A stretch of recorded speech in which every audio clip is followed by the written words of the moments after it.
بسم اللہ الرحمن الرحیم۔ جناب صدر، محترم اساتذہ کرام اور میرے پیارے ہم مکتب ساتھیوں، السلام علیکم۔ آج میری تقریر کا عنوان ہے علامہ اقبال کا پیغام نوجوانوں کے نام۔ جناب صدر، پاکستان کی آبادی میں نوجوان 70% ہیں جو پاکستان کا مستقبل ہیں۔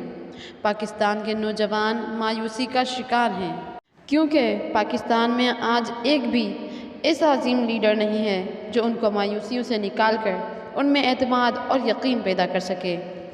جناب صدر، آج کا نوجوان کنفیوز ہے۔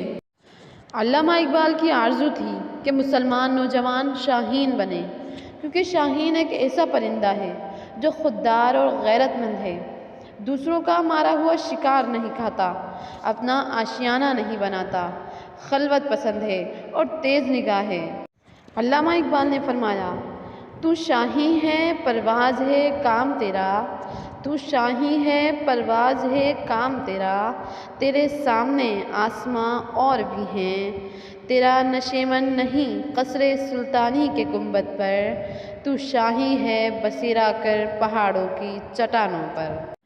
جناب صدر، کبھی ان نوجوانوں کی نماز میں بھی لا الہ الا اللہ کا رنگ تھا، مگر اب نہیں۔ وہ جو اللہ تعالیٰ کو ہی اپنا سب کچھ سمجھتے تھے، آج کل مال کی محبت میں مبتلا ہیں۔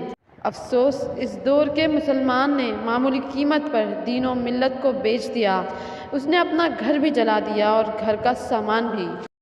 جناب صدر، ہمارے نوجوان پیاسے ہیں مگر ان کے گلاس خالی ہیں، چہرے چمکدار، دماغ روشن، مگر اندرون تاریک، کم نگاہ، بے یقین اور مایوس، ان کو دنیا میں کچھ نظر ہی نہیں آتا۔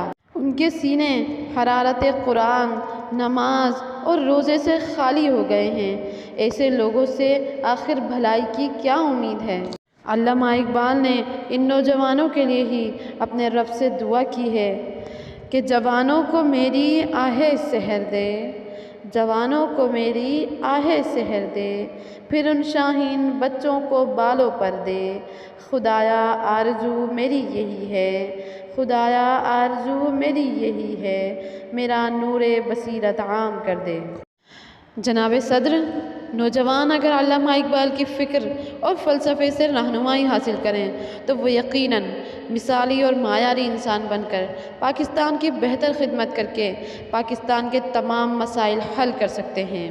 علامہ اقبال نے اپنے پیغام میں یہ بھی فرمایا کہ جوانوں کے لیے میرا کلام سمجھنا اللہ تعالیٰ آسان کر دے تاکہ میرے شعروں کی حکمت اور دانائی ان کے دلوں میں اندر اتر جائے اور وہ انسان کامل بن جائیں۔